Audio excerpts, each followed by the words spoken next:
Hi, it's Tom Arnold.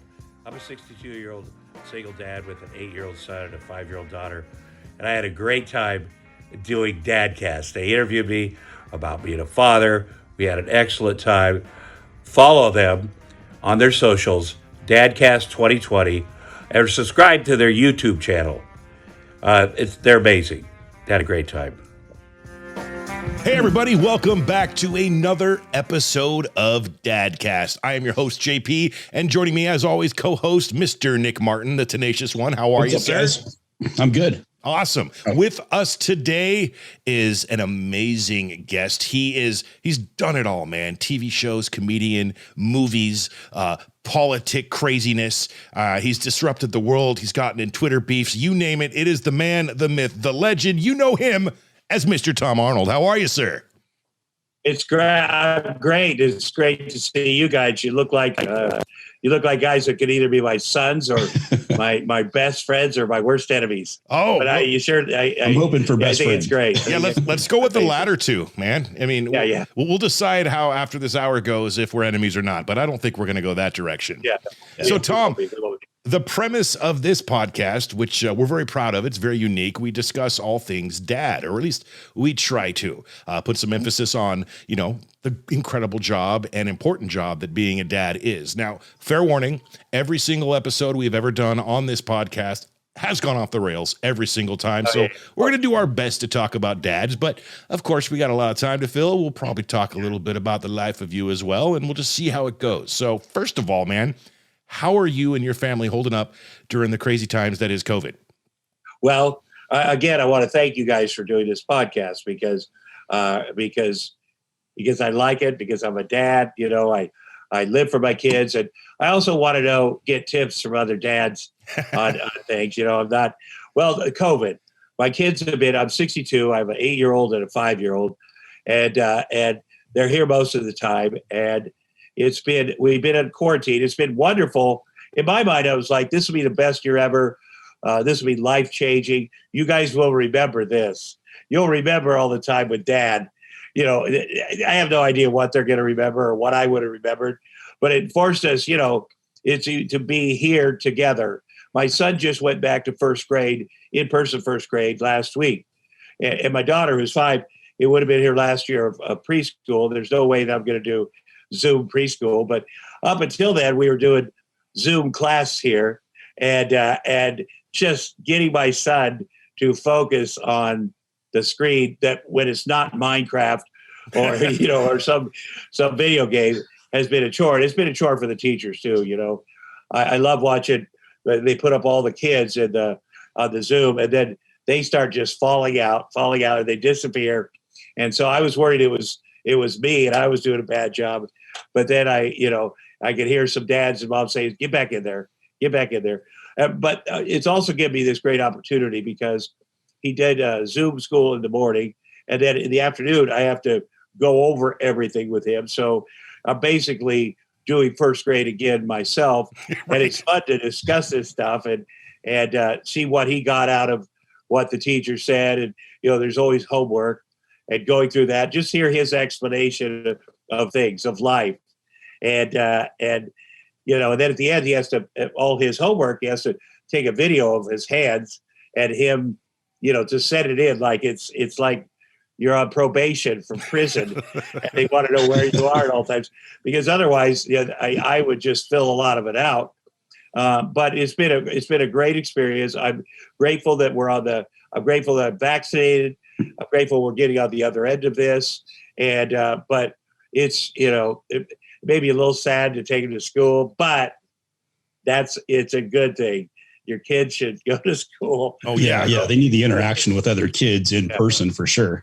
Yeah. And we do have play dates over here, and we're very, like last night, I live in a nice neighborhood with nice people, a real, not super fancy, regular neighborhood. It's the first time the kids and I have lived in a place where we didn't have a big gate out front or around the house, so we could see our neighbors. And last night we were playing. The last thing to do each day is play this crazy game of horse that can go on a long time. And because we had to finish, and it was like 8:30 or it wasn't midnight, although we've done it at midnight. But so, we've learned to, make our house everything. Our house is, the baseball field, the football field, the water balloon field.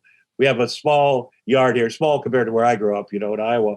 And then we have the basketball, and then we just make games out of everything. So, and then we had friends over, and it's like a party for these guys, and a lot of outdoor activity. That's how we do it. Yeah, that's what we've been missing, man. And back to the whole Zoom education, we're both going through it as well. And like yourself, both of my children, I have 3, 16, 10, and 7. And they're all actually back into school full time as of last week. And I ain't gonna lie, man, I enjoyed having them home, but we have some of our time back now, and the work, the whole year that the parents were expected to work and educate their kids and be home for them. And it was a very hard juggle. And I'm glad, like you said, we're getting near the other end. My second shot is due in 4 days. So I'll be vaccinated up. But yeah, it's crazy. Kids should not be behind a computer learning, in my opinion. I mean, I'm glad they got that during the time, but I'm very, very thankful that they are back in. Tom, so you said 8 and 5-year-old kids. Yeah. I'm pretty sure you've gotten this question in the past, but I got to know, because I didn't go down too far the Wikipedia hole on Tom Arnold. How is it you got such a late start on being a father? Well, I always wanted to be a father, and I said it. I said I did, and it's a good thing I did. I thought I got a very early start of being a father. When I was 18, I was working at the Hormel meatpacking plant on the kill floor. I worked there for 3 years to save money for college, and my 17-year-old girlfriend said she was pregnant, and I was like, "Okay, here it goes. This is how people work here 45 years." They have a family, and that makes it worth it, Right. And I had to go.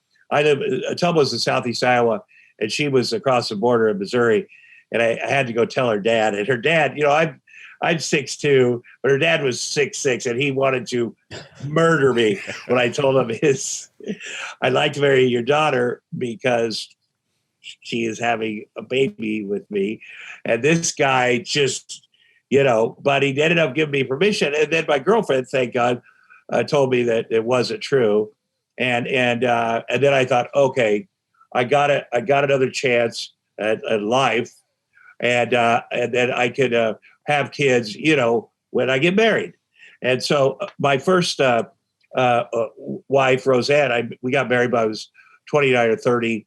And I figured out, here's how I figured out it was trouble. When I went to the University of Iowa, I used to donate blood and plasma every week for beer money, $7. And I worked at the hospital school, right? And I loved the kids, but I saw they put up signs for different jobs, and what they came up and said, donate sperm, $35. And I was like, holy hell, that's a way better deal. And I went back to my house and told my roommates, and we all went down, 6 of us. It ran down there. We couldn't have got there faster, because I was thinking $35. This is back in 1982, and then you could do that. I assumed you could do it as many times as you could do it, so maybe 3 times a day, $105. And they had nickel beer back then, and so we came busted in there. They had the Iowa fertility clinic, and they're like, "Slow down, boys. We have to test you, yahoos, first." So they did, and they came back, and my buddies were good, but the doctor's like, "I got some bad news, Mr. Arnold. You will never have a child the normal way. You don't have enough swimmers." And I said, "How many swimmers do I have?" And he said, 3. And I said, "That seems like enough." And he's like, "Well, your friend has 3 million. So it's not enough." So I knew like early on that I had issues. And it was great, though, after that, because we'd have parties, and I'd casually say to women, I can't get anybody pregnant. I just want to put that out there. Like that would make them more attracted to me and my insane roommates that, hey, the good news is you don't have to worry about that. Maybe the worst thing, I sweat on you and give you a staph infection. So you don't have to you won't be pregnant. But then when I got married to my first wife, Roseanne, she had kids, and I loved being a stepfather for the time before that, but then we wanted to try. And I said, I have this problem. It's my issue. It's not yours.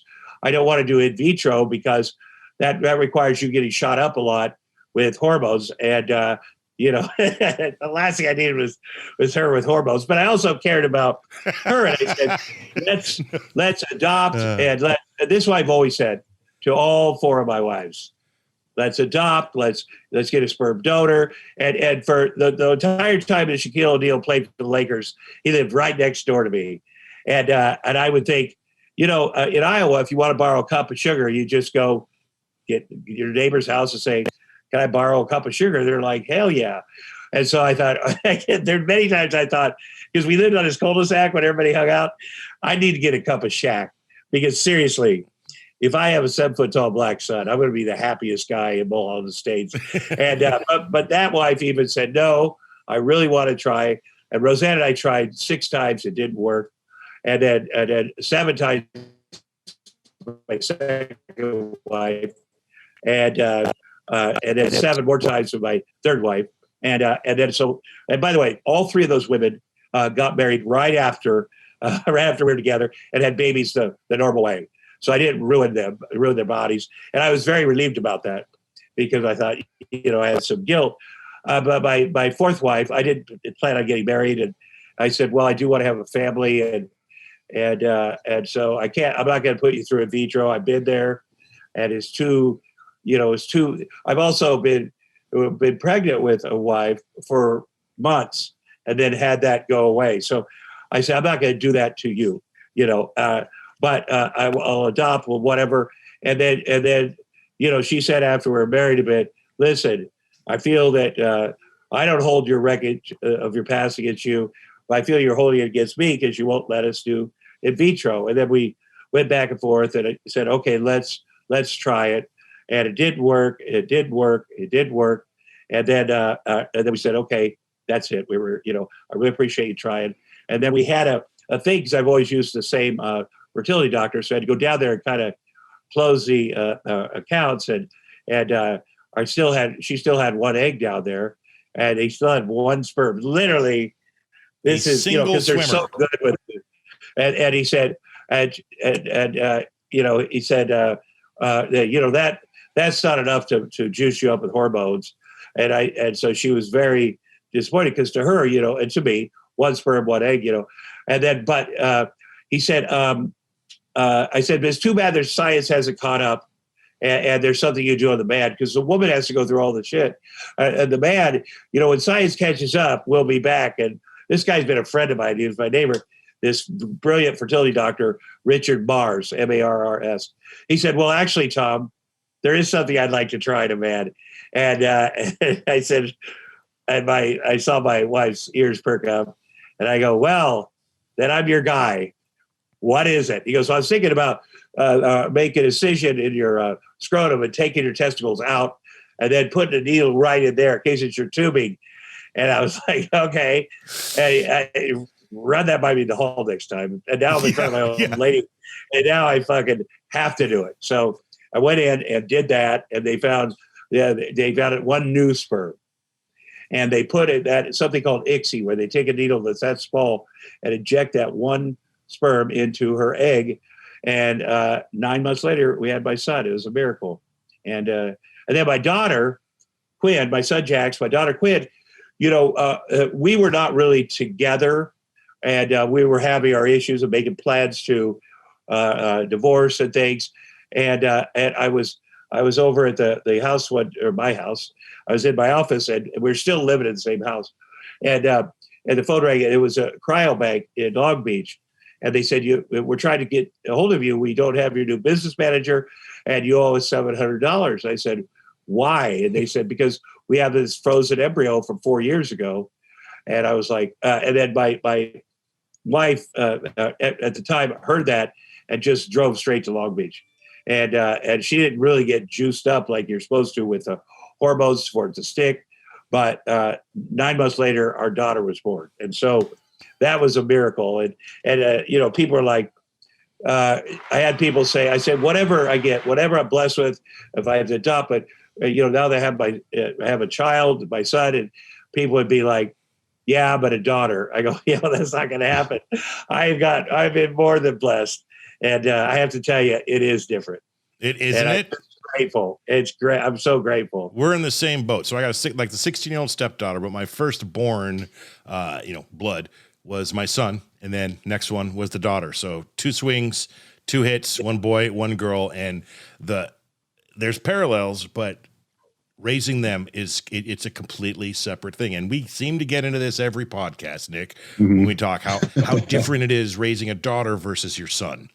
And how much more delicate you need to be when it comes to almost everything, whether it be, punishing them and teaching them and learning them. And even the way you talk, it's a crazy adventure, man. And I'm very excited and stoked for you it took a little time, man, but here you are. Time.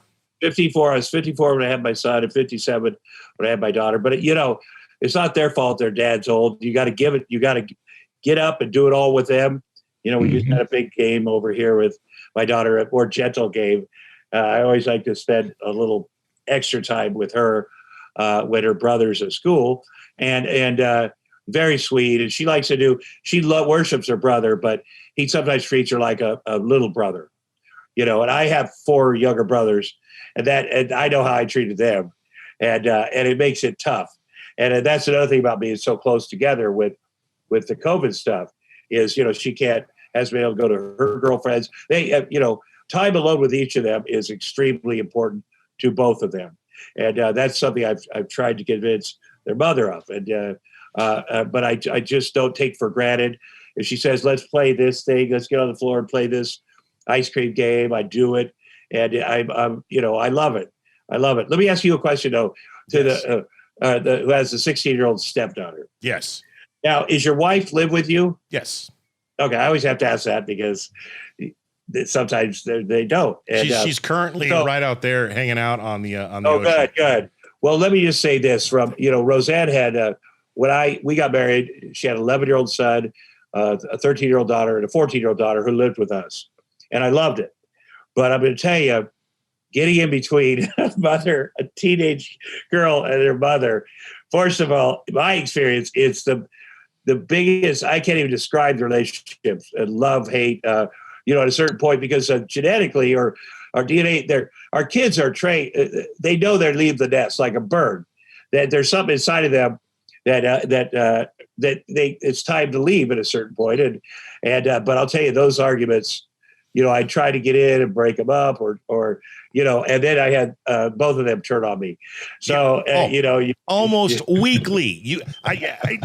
It hasn't changed, man, and it's the same. We found that I think about 95% of all the guests we talk to, when it comes to stepchildren or even their own children, this is spot on, nail on head. That is exactly what it is, and it happened 30 minutes before we got on with you.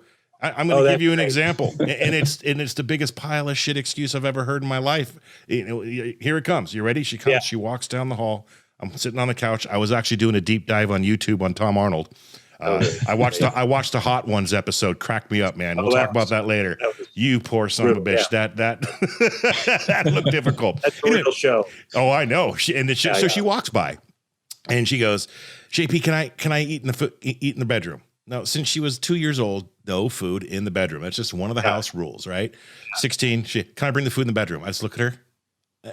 No, but I'm 16 now. Yeah. I don't care if you're 80. This is a rule. And then the attitude came, and then, we had to yell, and it's just the mind and the hormones that they're all crazy. It's literally a heated argument started over the fact that she couldn't take her ramen in her room. Yeah. And it's and that's a mild one. Yeah. I don't want to get in between the mom and her when they're going at it. Yeah, that is difficult. Because you're in a position where you have 3 kids, and the other 2, she's the oldest. And so if you let her eat her ramen noodles in the room, then you're setting up, and that's what I would go to. You want your, you know what ants are, right? I would do the whole thing, and your brother, your little sister, Yep. they see that, and then they're going to start doing it. And but it's also when you're about to do a show or something. You said it was a half hour ago or 15 minutes. Man, you just got to in your head go, is this going to be worth it? This argument, you got to, and you were strong. Because I would have gone, okay, I'm getting ready to do a show. Got those guys. We're going to be on here live. I'd throw a towel down on her bed or wherever she was going to eat so she didn't ruin it and say, okay, this one time. And so I give in. But you're good. But you also have a wife backing you up, man. Yes. Your partner. You have a partner. But you're right. You're right. I'm learning. I make a lot of mistakes, and then I try to each night go, okay, what could I have done better? And, again, with a girl, and I don't want to sound, but if my son says, I'm going to stay here in the hall and I'm going to lay on the floor, I'm not going anywhere because I said go to his room. You pick your son off the floor. My son weighs 130 pounds. He's first grade. He's a big kid, big head taller than everybody. And I will pick him up off the floor and carry him to his room because you are not disrupting our life out here. We're going to peacefully do what we were doing. Right. And you were out of control for a minute. So just go in your room. And, but I don't seem to have those issues with my daughter. But the last thing I would say, girls are smarter than boys. It's just a fact. Just a fact. And I can tell the way, because my daughter, even though she's much smaller than my son, can make him cry, make him weep. Oh, same here. You mentioned it earlier, and I never put it into perspective or thought of it that way, but you are 100% correct when you said the little sister treats the big brother like the little brother.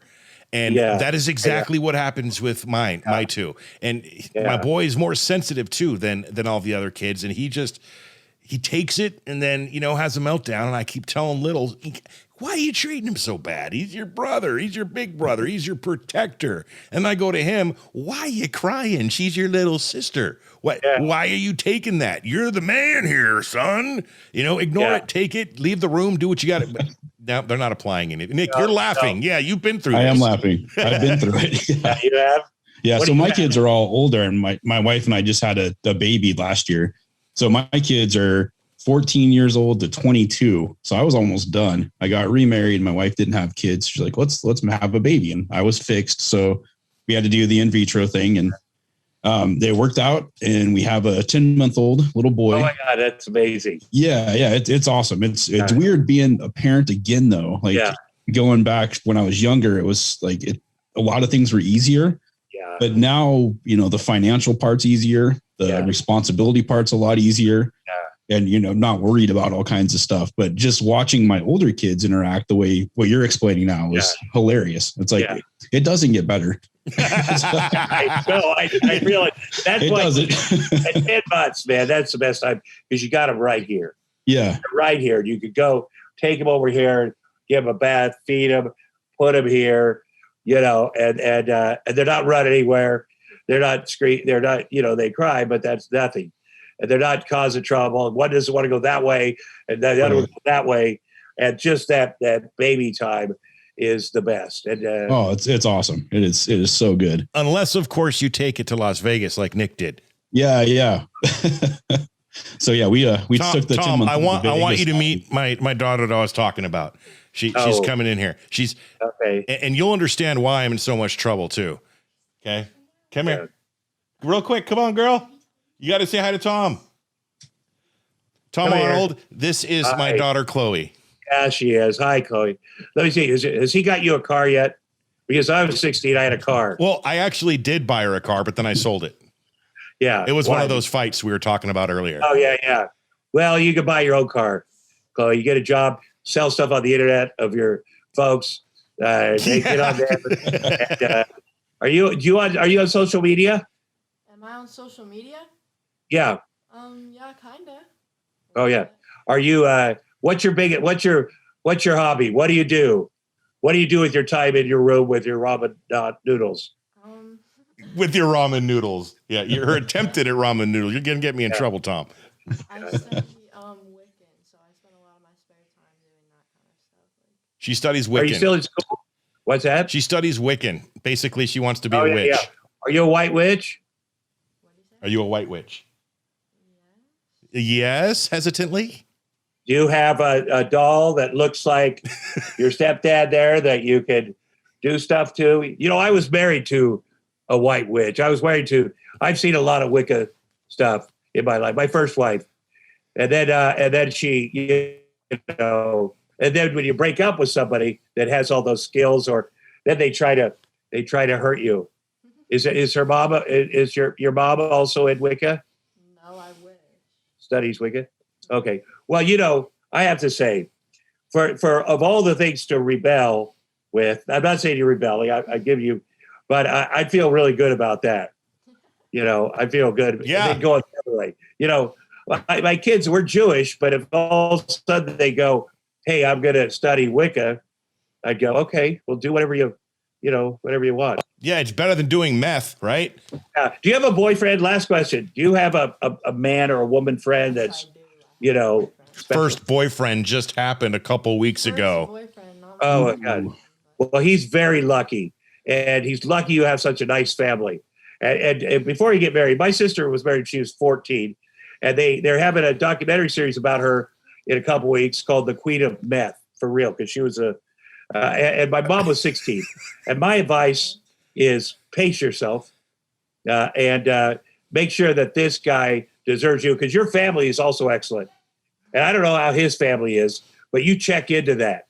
Because if you want to have a long marriage, you want to marry somebody that knows how to be a family and whose family will support you, you know, and you certainly have a great family. Well, she's got at least 10 years before she gets married. So, you know.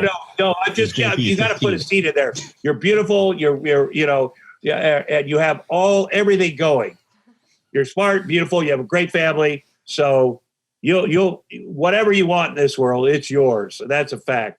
And you don't even need Wicca for that, but I'm telling you it's true. She said, thank you, Tom. Thank you. And there she goes. There's so happy there's the daughter. She just had her first boyfriend. Beautiful, huh? That's the way to pace, you know, because that's heartbreaking too. I don't want to, that can be to get, you know, first of all, we want our kids to be loved and liked.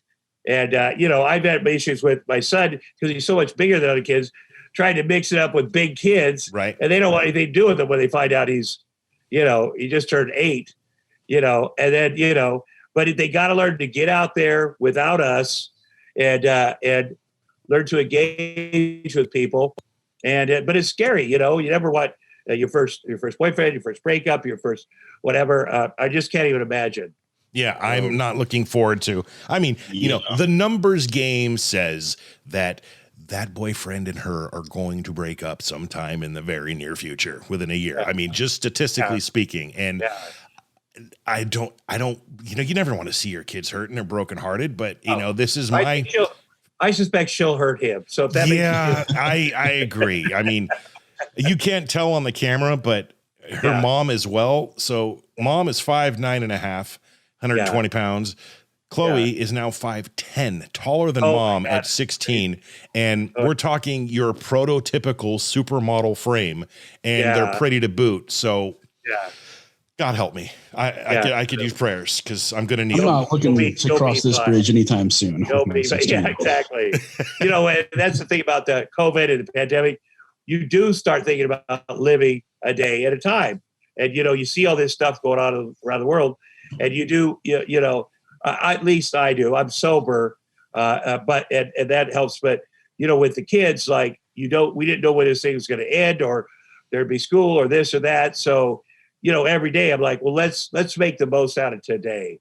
And then let's see, you know, as a parent, you have to think ahead, you know, a lot of things, but really we've been, you know, trying to focus on each day and not be, you know, because at the end, at least in my head, the end of every story in my head is just not good. And so you want to soak it up and enjoy each day. And I'm certainly, you guys are certainly doing that. We're trying, man. You know, this whole adventure with the Dadcast too is helping. I worked 20 years, it still do, in radio. I don't know if you can tell by the voice, but I can tell. And Nick, he has been doing concert promotions for the past 20 years. And those two career paths are how we met here in Southern Oregon. And during the COVID, when it started, again, we're talking about things, lights at the end of the tunnel, and the good things that have come out of this pandemic is this. He came to me and said, "You're the guy, let's do a podcast. And what should we do it about?" And I'm like, he says, "We're dads." I named it, and here we are. And it has snowballed and matured into interviewing celebrity dads and humanizing them to show that, you're just like us for the most part. Right. True.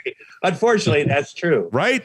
It's really true. We're all, you like to think, as a dad, a little bit, but our life's different a little bit because I have to be aware of, where we go, what we do.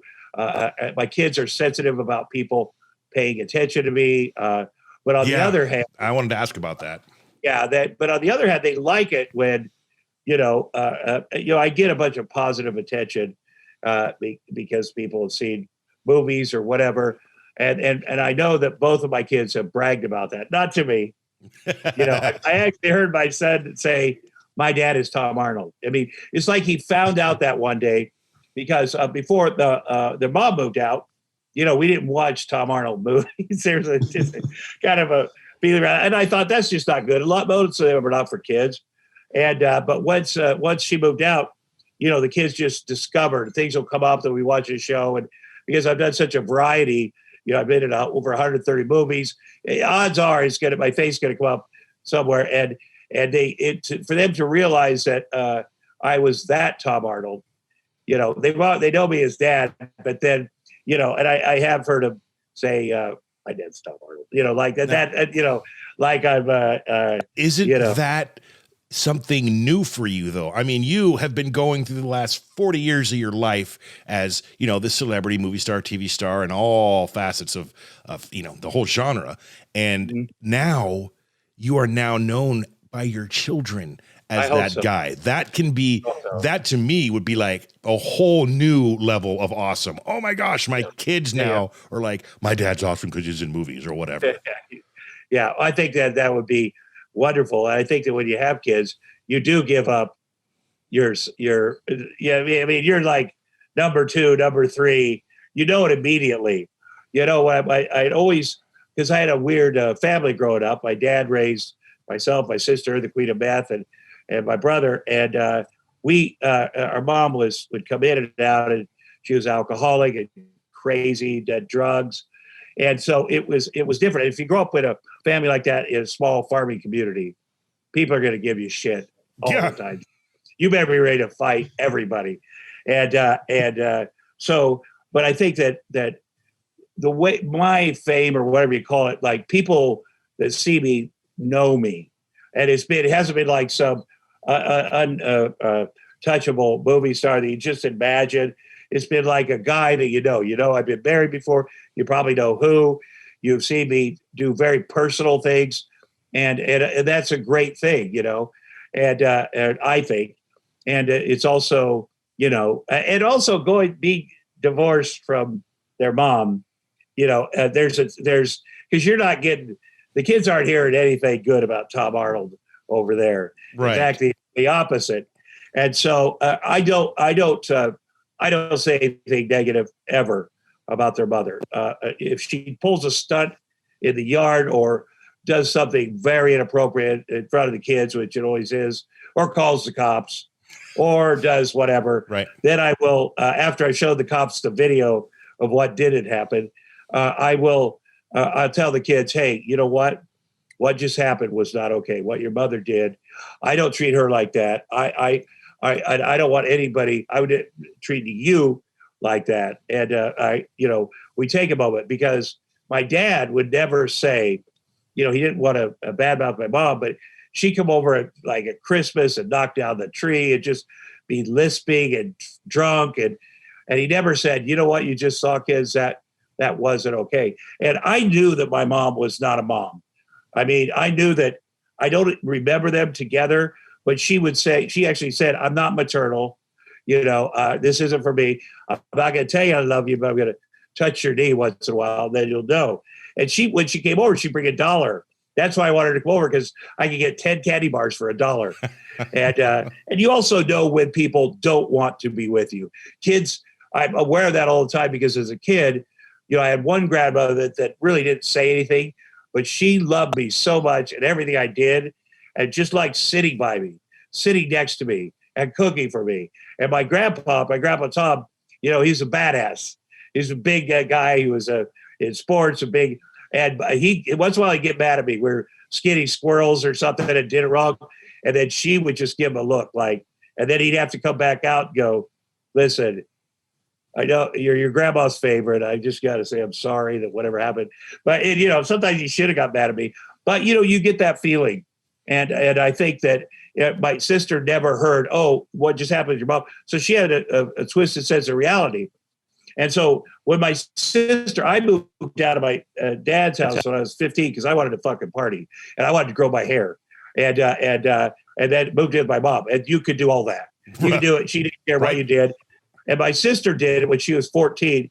And those two were best friends. They went to bars together. They had pictures taken at Sears together, which you can see on that documentary, which is so weird. But my mom, because she'd married my dad at 16, I don't know she was alcoholic. She took my sister, she found out she was dating this 23-year-old scumbag from our town. There's a lot of them.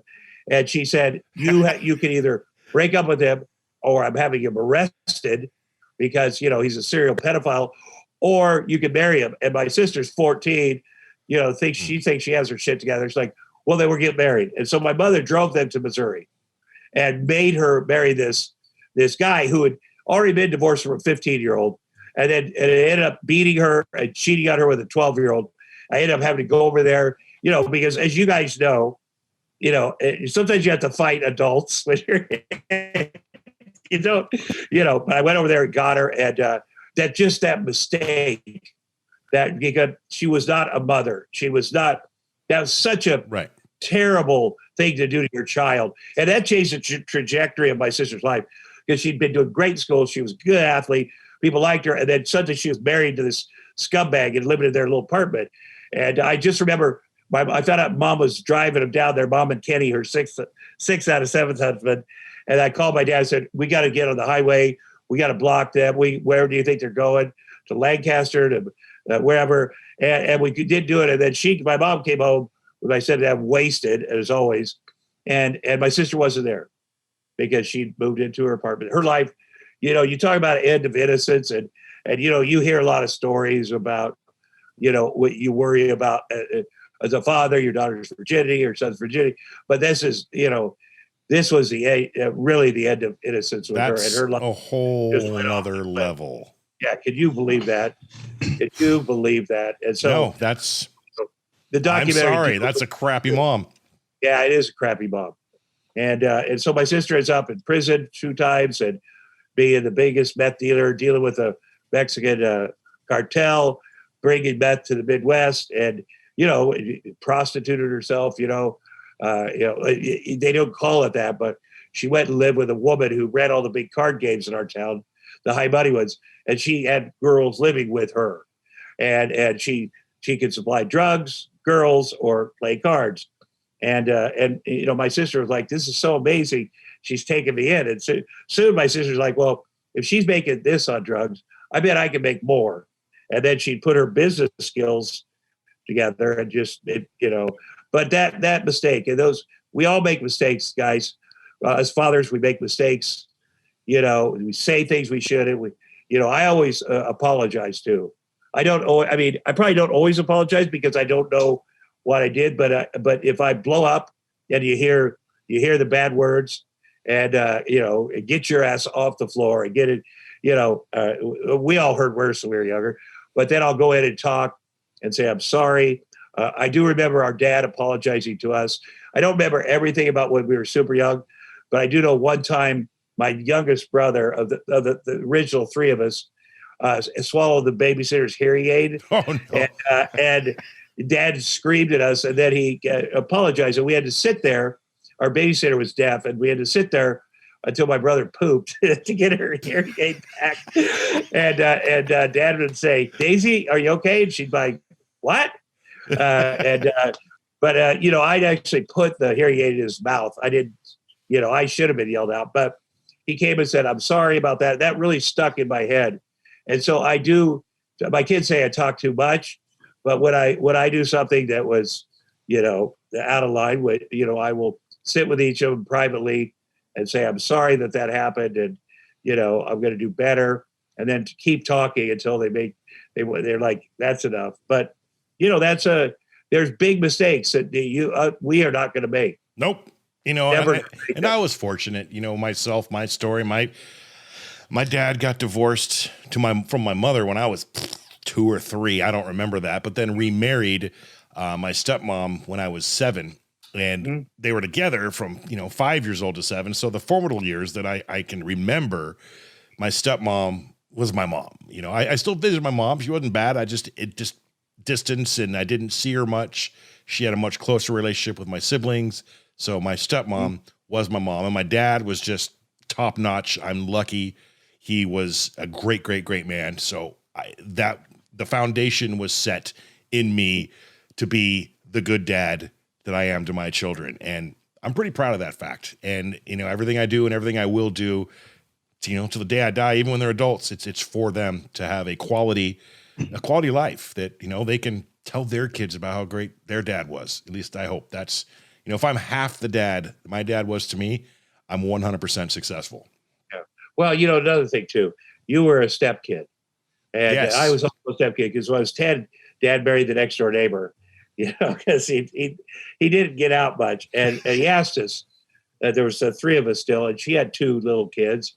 I said, do you guys mind if I marry her? And of course we said, of course you can, because we wanted our dad to be happy.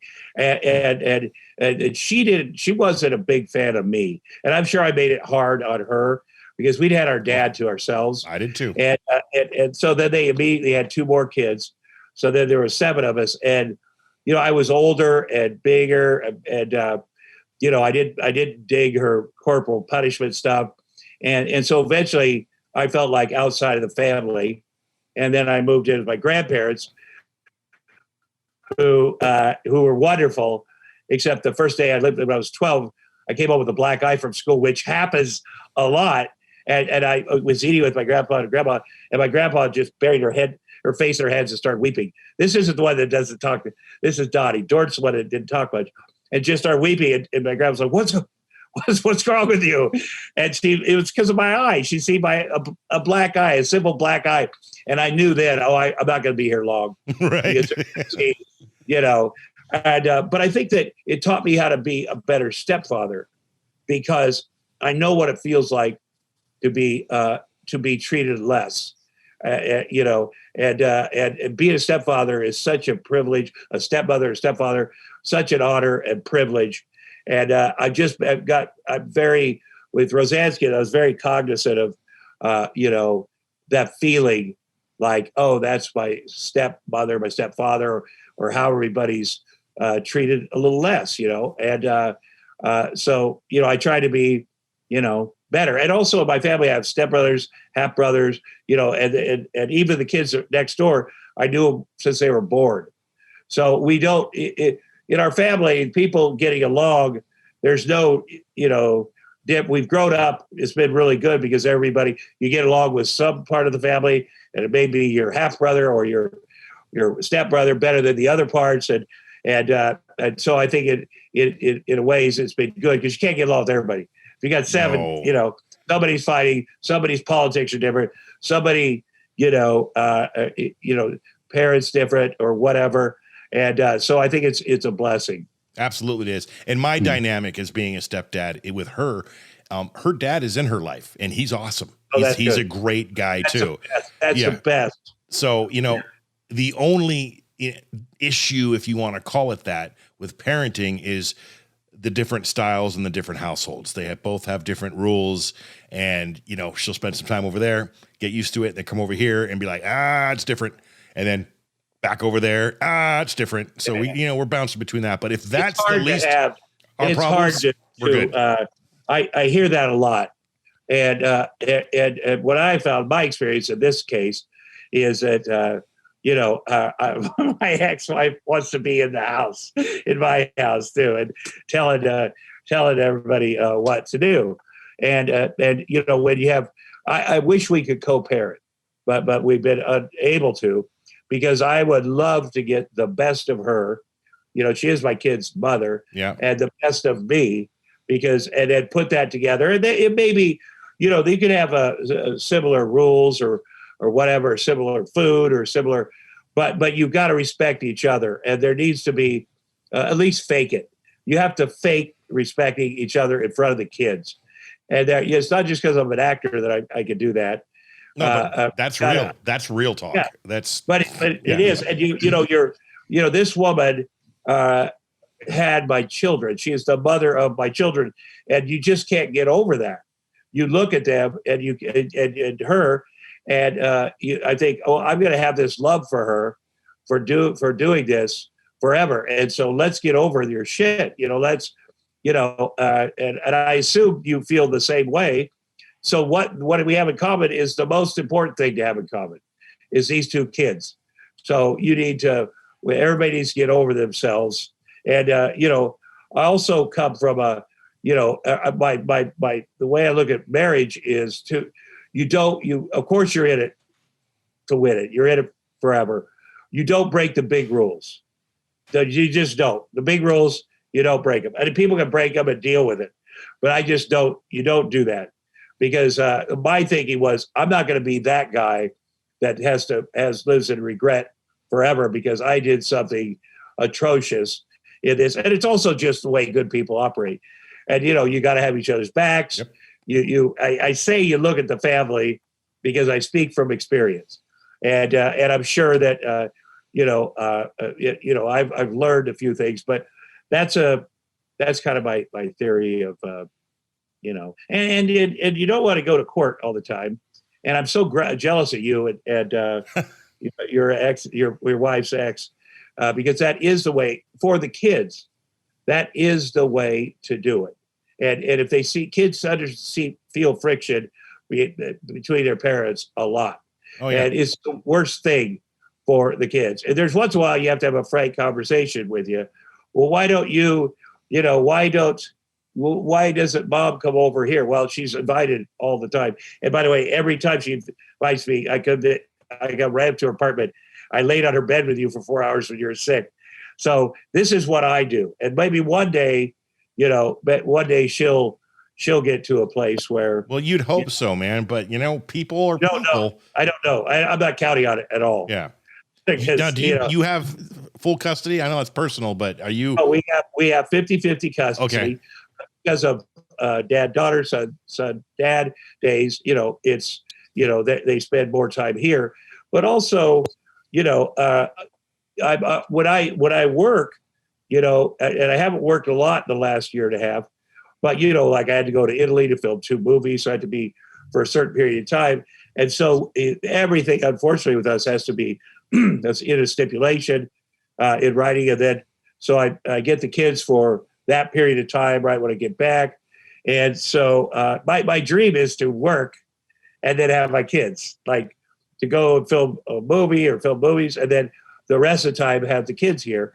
And, I think that, that's wishful thinking, but, so far, and I will say this about going to court, and we've been to court each time she's filed domestic violence restraining orders. She's tried to, they got thrown out of court.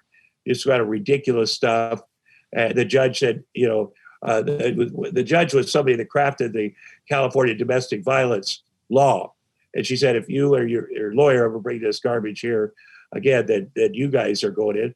And so, this is after a period of her calling the cops. Always the kids were there.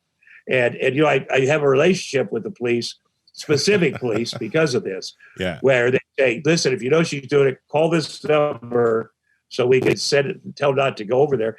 But, I'm grateful that, I've got cameras. I got 21 cameras inside and outside our house. It's good for security, but it's also good because, if she says, well, this happened or that happened, I just cut the film and say, you decide. Yeah. And so my hopes is that you get over it because it's been incredibly expensive. I was married. I didn't have a prenup, and I said, you're in it to win it, especially you're in it, and you look out for the finances. I'm just going to work. I'm going to put my head down, work. And so there's no money to be fighting over. Or, I think it's just the last thing she did is pretty funny. I'd say it's kind of funny, but I posted some of this, but she filed in court 145 counts of contempt of court, which is actually a criminal thing. So I think because she'd got thrown out of court with those other things, she goes, well, I'm going to do this contempt of court, which is criminal, which, as the judge pointed out, I represented myself at first, that it's over 2 years in jail. Right. And there are things like late on FaceTime, a kid played video game, and the judge, they don't like to see that, especially in family court. It just scratched them all out, all but 5. He said, I don't know what this is, this FaceTime thing. And then I did get a lawyer because he's like, Mr. Arnold, they are trying to put you into jail. And he asked her, I have the transcripts are pretty funny. He said to her lawyer, you could tell he was pissed when we got in there. Like, do you think the punishment fits the crime here? And he's like, well, Judge, that's the law. And he said to both of them, do you think this is good for the kids? Right. That their dad goes to jail for over 2 years. And, they're like, well, that's, he won't follow the rules. And so, and then he said, well, that's, what he said at the end is, do you think it's a good use of my time? He said to her lawyer, right. Me, the court during COVID, to get a jury together, and how much it's going to cost the state and how much. And then the guy's like, well, we would consider cutting it down to the minimum, which is 6 months in jail, where you don't have to have a jury. Like, just trying so bad. I posted a few videos of, things that she's done, and, coming to the house. I had one last summer where she tried to lure me out of the house with the kids, and my neighbor it's brilliant. You guys would love this one, because she pulls up front, and then my neighbor cuts around in front of her car and comes to my back door. And I never was knocking on it. I never see anybody at my back door. And then it shows the interior. The kids are getting ready to take their stuff and go to mom's. And she says, there is a man in the bushes in front of my house right over here. And I think he's going to jump out when you come out with the kids and, serve you or whatever. And so I 30 seconds later, she rang the doorbell, and I go to the doorbell and say, hey, is there a guy like in the bushes over there? She's like, no. No. I go, seriously, the neighbor just said, I go, I'm not sending the kids out there if there's a weirdo in the bushes. And then we went back to the house, and she's threatening to call. She's on the thing. I'm calling police. And so the kids and I came out in the backyard, and we go, here's what, there's a guy in the bushes. First of all, I sent my son out there with his iPad. I go, son, go out there and see if there's a guy in the bushes, film it. And it was very funny what you did. But we came in the back of the house here, and I said, we got to get out. I got to get you guys to your mom's car without being seen here. So we did. The kids are very fun. And we go out the side, where this other side of the house, where my car would be blocking that, and got the kids in the car. And then the guy, ended up throwing a stack of, it was for the contempt stuff. But I think that just doing that and thinking, this is a good idea. And her mom was in the car there. I'm going to get him out of the house, and in front of the kids, have this guy serve him, and there's another video where we're riding in our car. I'm taking the kids over there. I wasn't filming until my son said he saw a police car behind us. So I put on my cam. You can't see the kids. And just how cool everybody was. My daughter was asleep in the back, and a car did circle, do a U-turn behind us. And then my son actually wants me to get arrested and get the lights on. He loves, because he wants to be a cop, Well, take him on a ride along, man. Dad doesn't need to get arrested. Yeah. Oh no, I'll send you this video. It's pretty funny. He's like my wingman, and he's like, I go, just because a police officer did a U-turn in the street doesn't mean they're behind me. And he's like, well, mom is with them and she's in her car. I was like, okay. So we pull up and she lives on a very busy street here in an apartment building. And the intention was that she said, had her photographer, tabloid friends ready to shoot this. And the idea was, in her mind, is like, they're going to pull him out of the car and just be, but I pull up and the poor cops that do this job. Let me tell you something, man. Going to the domestic things, people's house, it's I can't say enough. And I've gotten to know these men and women, and they're amazing. And so I pull up. They want me to stop for the house, but there's no parking. Yeah, there's never any parking, by the way. And so I say, I'm gonna go down here by the bus stop, and then I did a U-turn in the street, and they're all my ex-wife, her sister, the family's out there ready to finally see me taken down. And I did a U-turn in the street, and then went right into the parking under the building. I disappeared. It was beautiful, and you could see it go dark. And then I get ready, and you can see I get my daughter out, and she's still sleeping. And I got her, and then with my ex ran down the ramp, and the cops came down. I had my daughter quietly, so I didn't disturb her sleep. And it was just, and I thank the cops, of course. I think, I can't imagine what it's like to have to do that, but just how casual my son was about it, because, he's seen more cops than some inner city kids, real. Yeah. And he wants to be a cop. And so but I still want to co-parent, because in the best case scenarios, but you also got to be paired, and I'm older too. And, I had a big health scare last year. I had massive organ failure. And, you think about that. You come out, I was on life support for 11 days. And I just kept thinking, I have to get out here and get my kids. And I was afraid that I would be not, because at first they're like, when I kind of came to, they're like, yeah, your life's going to be not going to be the same. You're not going to be able to run around with your kids. You're going to go from here to rehabilitation center for your heart, your lungs. And I was like, that's just not going to happen. That's not okay. And because I'm blessed, and because I have this heart camp, this famous heart camp for kids, Camp Del Corazon, which is the biggest heart camp in America for kids with heart defects and heart disease. I know a lot of doctors, and you guys know this. Getting the access to insurance or great doctors is everything.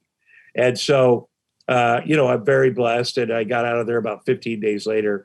Shocking. They went over to her place.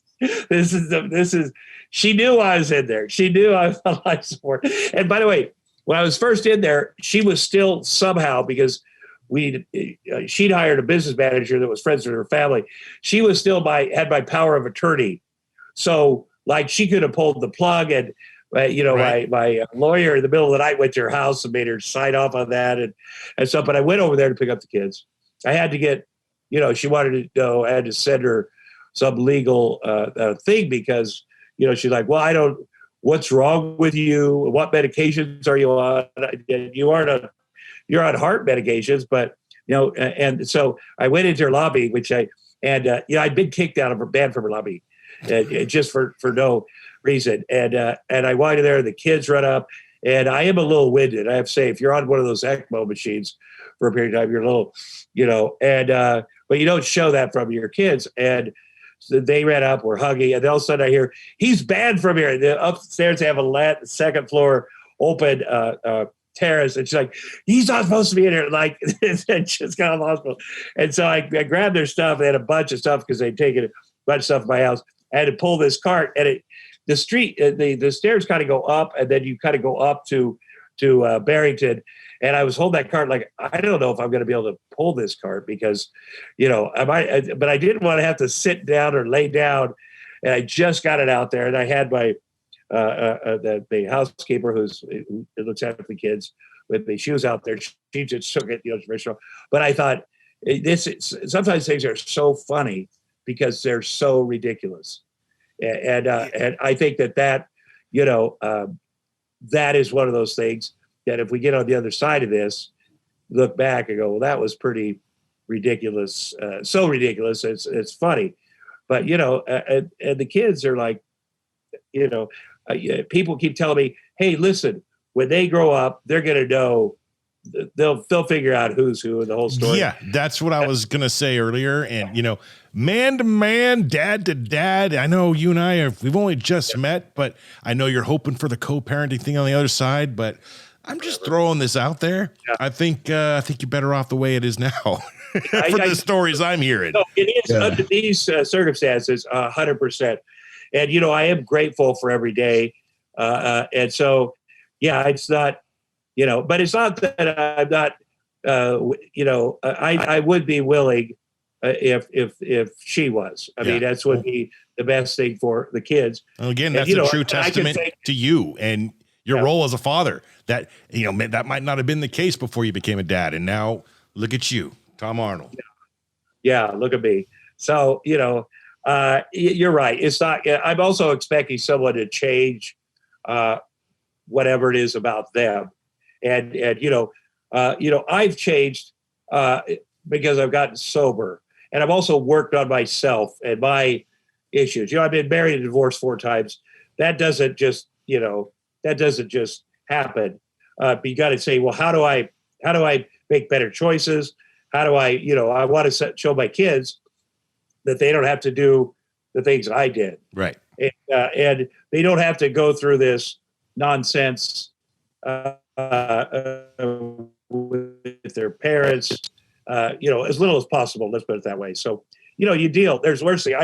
Every day I wake up and the kids were supposed to sleep in their own bedrooms. I did beautiful bedrooms in this house. My daughter, I got the Murphy beds, and then beautiful for more space in the rooms, and pink and unicorns and just everything. It's got a sky. I really did hers. And my son collects elves. I don't even want to get into, like Elf on the Shelf, and then bigger, smaller, whatever. He collects a lot of things, and so his bedroom I did like he would like it. And, they got their screens in there, their TV and their smart TVs. And they both have gamer chairs, like just like that one I see from. Oh, you have a white one. My daughter's is pink, and my son's is exactly like his. But they sleep in my bed every night. I know. My littlest, she's going to be 8 in a month, and she's slept in her own bed maybe 30 days of her life, and 15 of those were when she was a baby. So we're thinking at some point here, I've stopped fighting that battle. Right. It's going to happen on her own eventually. This is weird. I want to sleep in my own bed, but it hasn't happened yet. Yeah. Well, my son's never slept in his bed ever. My daughter has maybe 2 or 3 times when Sasha stays over, my assistant, who's just wonderful with the kids. And, she'll say, I'm going to watch whatever show with Sasha in here. And then she'll sleep in there. She does come in very early in the morning, though. And I'll tell you what I did, because I was like, well, it doesn't seem this is going to change. But so I'm going to get Craftmatic beds.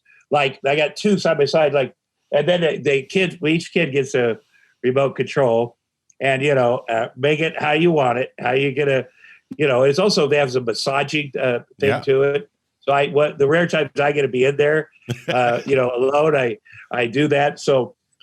My life is built around the kids, as it should be, and I think organically there'll be a day when it stops, and they're all doing their own rooms and their own friends and their own, and that's the right thing.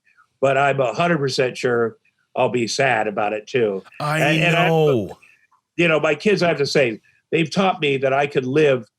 That I don't need. We had a huge house, the last house, and then we had, I've had to downsize because of my income and divorce, and then we got this much smaller house, and 2 bedrooms, 3 bathrooms, very I don't know if it's even maybe 1,800 feet, 1,700 feet, 16, maybe less. It's got this back house which helps with my office and stuff. But we really for the last couple years before their mom moved, the kids I lived in the master suite area. We didn't go even. Everything could happen there. We had the bathroom there. We had, and everything. We lived our life in this area, this small area, big for one room, but I thought, well, we don't need all of this. It's a good thing because, that I can't have all of that. And, but, we live, I live a much simpler life, but we use everything now, every bit except for their bedrooms. Right, every square inch but the damn bedroom. Well, my son, thankfully, he grew out of it. He was about 3.5, 4, and he decided, I'm gonna go sleep in my bed, and he hasn't looked back. The issue we have now is we have a 3-bedroom house and 3 kids, and mom and dad take one, so 10-year-old and 7-year-old share. I think Avery, my littlest, doesn't want to sleep in that bedroom because it's not hers to herself. And of course, big brother, who's been in there alone most of the time, is automatically assuming it's all his bedroom. So here's another dynamic first world problems as parents that you have to deal with. And, hopefully this Dadcast things have become so successful. I just want a 4-bedroom house so each kid can have their own room for another year. And then Chloe's going to move out. And then the problem is disappeared anyway. So anyway. Yeah, Chloe's never going to move out. I want to tell you, the way things are, I bet. Yeah. Well, that's true. We have 7 kids in my original family. And 5 boys. So my dad gave my sisters each a bedroom, and then it was a 4-bedroom house. And then the 5 boys are on bunk beds, like the freaking army in the other room. And there was no bathroom upstairs. And so my dad several times had to paint the side of the house because of the yellow streaks out our window. Because, or I should say, we had to paint it. Let's not, whatever damage. That's actually a great idea. I never thought of that. My window's much closer to the bathroom is. Well, you may be onto something. You could get, if you're in the hospital, they give you one of those things, those bucket things. Yeah. You just bring it home. Let me tell you, they're driving to school. And we had to drive, Mulholland down here. It's so busy. And the kids' schools on the other last 5 years on the other side of that hill. So I'd have to, in the morning, we'd get in the car. And, a lot of times the kids still had diapers on so they can pee whenever they want.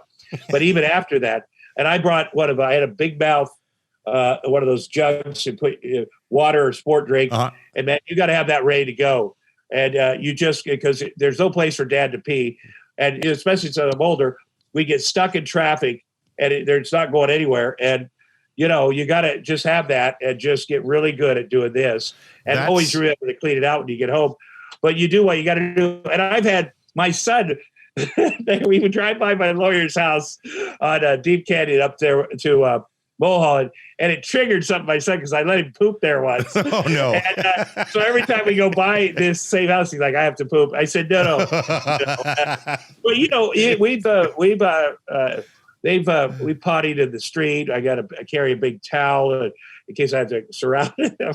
And if the kids, at the times that the kids had to pee in the street, it's always triggered me where I take care of them. And I'm like, oh, now I have to do this. And so being the kind of dad that goes with the flow, I think it's been helpful. Yeah, that's why I got the hell out of LA. I grew up down there, man. 30 years of my life. I moved to Oregon, probably because the traffic. I go and visit, and all the anxiety comes back. It's tragic. The traffic down there. And the story about me peeing in the jug, you'd think that moms would appreciate that, but no woman likes any story about having an emergency pee or poo, or they just don't. They'll be on board. I'll be talking because I talk to a lot of moms at school. When waiting outside or doing stuff, and they're on board with me until that. I wish we could have spoken, 8 years ago before Jax was born, man, and I would have let you know that no. The poop and farts, they stick with the dads on that one. Exactly.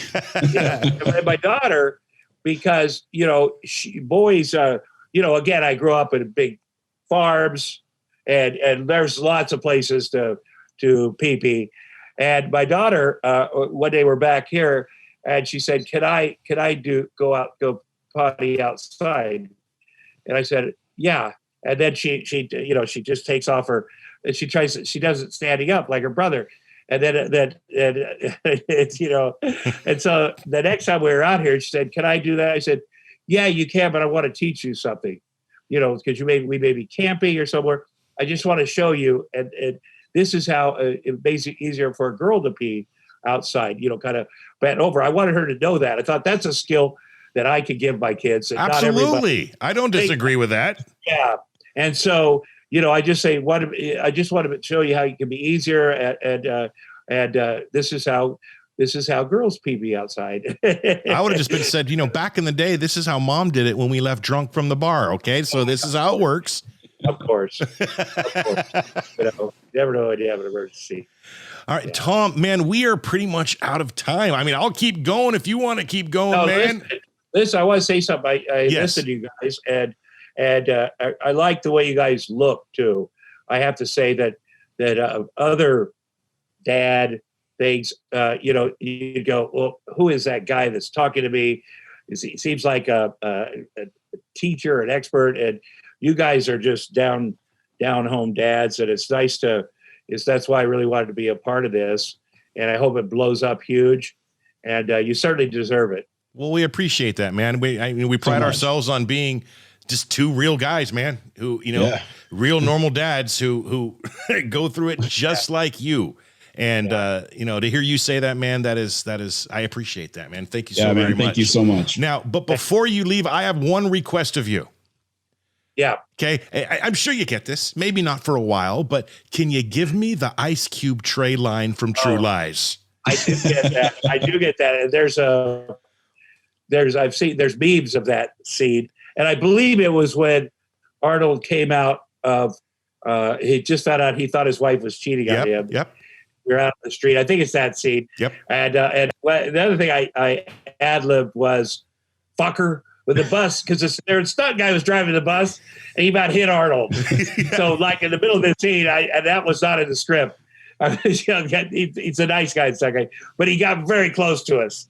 And poor Arnold was in a daze. And what happened that day earlier was I came into work, and, I was going through a divorce, believe it or not, then too. And I said, the night before, somebody come into my house and taken all the batteries out of all the remote controls. Like, that's all they did. And I still tried to make them work. And I thought, who's that devious that would do this? And then Arnold and I were doing shakes. He came over to my house I'll tell you, before we started the movie, James Cameron, the director's like, would you like Arnold to come over to your house and train with you? And I'm like, yeah, I believe I would, like the greatest bodybuilder ever lived. Come to my home, work out in my unused home gym. And so he came the first morning we were getting ready to work, and he came right early, and I opened the door. I'm like, oh my God, I forgot you were coming, man. Everybody I've ever met is here. Okay, guys, it's Arnold Schwarzenegger. We're working out. And so we worked out, and then the next night, Jim Cameron's like, well, what time should Arnold be there tomorrow? I go, oh no, we're not. I'm done. He said, why? I said, well, now I can say I worked out with Arnold Schwarzenegger, but working out with him because he's so good. He's so excellent. He tries to help, people, me. And so first thing he does is he looks at your body. He's like, and has to give you a compliment. He starts out there, Tom, you have fantastic shins. Yeah. And then he starts into my trouble spots, and I got a lot of trouble spots. So, I stayed. We were doing shakes, and I said I'll still do that. We'll drink our shakes, blend them up. Needs a lot of ice, special make sure that he had, and I had a bunch of extra ice cube tray just filled up, and I came in on the morning to make my shake, and there was the only thing missing from the house was the ice cube trays, and Roseanne had she or someone had stuck into my house. And so I went to work that morning. I told him what happened. I go, what kind of a sick bitch takes the ice cube trays out of the freezer? Like, for real. And Jim Cameron's like, say that in this next scene. And so I talked about my ex-wife taking this ice cube trays out of the freezer, it was real. And a lot of True Lies is very real. Arnold and I's relationship is similar to this day. He was the first person at the hospital when my son was born. My kids love him. He's got a little horse. He's got a miniature horse, and I got a video. I took Jax over to his place. He's got and Jax had he doesn't grow up on a farm like me. So he took a carrot and shoved it into the horse's mouth, and the horse bit down a little bit. How they'll do. And I got Jax's face like, So, he's Arnold Schwarzenegger is one of the best human beings that I not only know, but in my lifetime. What he has done for, he loves his country so much. Nobody, and that's another thing. I filmed in Washington, D.C. with Arnold. And, the monuments, when you land in Washington, D.C., it's so, you're like, oh my God, look, here's the Lincoln Memorial and the White House and a Capitol. And you get a little chill. I do. And, but this dude, he's an immigrant that freaking loves his country. And so he was, he said, we had, there was a stop down. We were filming on Constitution Avenue, which is a big street there. I bet you can't even film there anymore. And a light went out over here, and he's like, and Bill Paxton was in the back seat. And I love Bill Paxton, man. That guy was so funny. And rest in peace, man. Actor, and so loved life. He loved every day of filming. He loved life. He loved his family, and very sad that he's gone. But Bill's in the back seat. Arnold and I were in the front in this SUV, and I love making Bill Paxton laugh because, making fun of Arnold was the best way because nobody else would do that. And Bill Paxton was very close to Jim Cameron. They started the business together. They started when they were like distressing tables. They were working on sets, building sets. They go way back, and so I got a lot of fun stuff to say about Jim Cameron from Bill Paxton. So Bill's in the back, and Arnold's like, the lights, they burned out. It's going to be 20 minutes. I'm going to take you guys on a tour of the monuments. And again, I love the monuments, but seeing it through his eyes is so annoying. He's like, this is what happened here. And he's so fabulous. And I look at Bill Paxton like, okay, yeah, this is. And so we came back around the street to get back in our position. And Jim Cameron's standing in the middle of the street like this. And Jim Cameron's not a small guy. He's a 6'3" raw-boned Canadian, and he'll get it going. And so Arnold stopped the car, and he put his hands on the hood. It comes around to my side, and opens his door and crawls over me and says, "Hey, motherfucker, you do stuff like that again, I'm going to have Paul Verhoeven finish this movie." And then he gets out, and I get back in the car, and I'm like, are you going to take that shit for that fucker? Right. And look at all the people watching, because there's hundreds of people. And Arnold did something that really is important to me, and it's a good lesson. He's like, I fucked up. And that was an important thing to see, but those guys are best buddies too. We're all still great friends. And, once in a while we get mad at our brothers, our buddies. And, but it was Arnold's reaction. Like, here at that time, he's the biggest star in the world. He could have said, oh, but he said, I fucked up. It took 2 minutes to fix that light, right? Not 20. So they had traffic blocked on that street, and that was a big deal. So, all right, guys, what's happening? Who's that looking out the door right now? Oh, okay. You want to eat one more child, then we'll end this thing? Sawyer, get over here. I want you to meet my new friend, Tom Arnold. And in about 2 years, you know what? Screw it. We're watching True Lies tonight. Yeah. How are you, Sawyer? This is Tom Arnold. Tom Arnold. I'm sure there maybe are some other movies you could watch. And how old are you, son? How old are you? 18. And he's out of here. That sounds like my kid. He's 10. He's 10 years old. Yeah. Yeah, that's a good age. Time of your life. It's all downhill from here. Yeah, it is. All downhill. All right, get out of here, boy. All right, but you could watch True Lies with a 10-year-old. You can watch. You definitely should watch that. It's one of the greatest movies. Played, if I had Arnold on the show, I would have asked him to do "It's a snow cone." It's a snow cone maker. That's one of my favorite lines too. My son has a poster of Arnold Schwarzenegger in his bedroom, and it's one of the ones that I like because it's early bodybuilding. And it's a really cool picture. And again, here's a guy. Let's just say it's about Arnold. Every dream he's ever had, he's done it. He came to this country. He couldn't hardly speak English. He still can't a little bit. His name is mispronounceable, and he became the biggest movie star in the world. And he's such a big businessman. He's a billionaire for doing things. And his charity, he's raised over $1 billion for charities himself, and they're all kids charities. They're all like, the inner city games or, the after school all-stars, about school, about getting, and his bodybuilding. I mean, he changed not just bodybuilding, but fitness. Right. And he knows so much about it. And, he's so, popular all over the world, but he really is. Sometimes I can't believe we're friends. Like, he was a guy I knew who he was when I was at the meatpacking plant, and to be good friends with him has been such an honor. So that's amazing. He's one of my unicorns to have on the show. So wink, wink, Tom, if you really had a good time today and you wanted to drop a good word, we'd appreciate it, man. He's funny too. You find out that he loves to laugh, man. He just loves it. And if anything gets too, serious, he just loves it. And, and last thing I'm going to say, as a father, he told me when Jack's born, change every diaper, change every diaper. Don't let anybody tell you can't do it. And with his first child, people would be like, oh, no, Arnold, let me do this. I know how to do it better. And he said that was a mistake.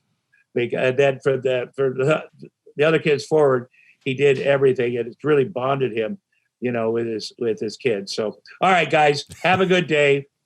Thank you very much. Mr. Tom Arnold, I want to thank you so much. Yeah, once again, thank you so much for taking the time out of your day, coming on the show.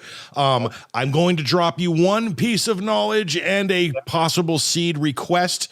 We've been telling all of our guests here for the past couple months, I'm planning on doing a Father's Day episode of Dadcast, something short and sweet with every guest we've had on in the past couple months. We're talking like 18 squares on the computer screen there.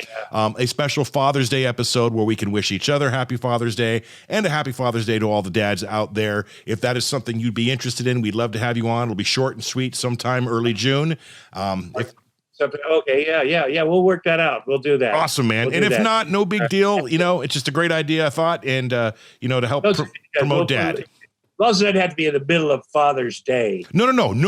I'm just going to plan on dropping it on Father's Day. This is going to be recorded well beforehand. Yeah, let's ruin everyone's Father's Day for little old me.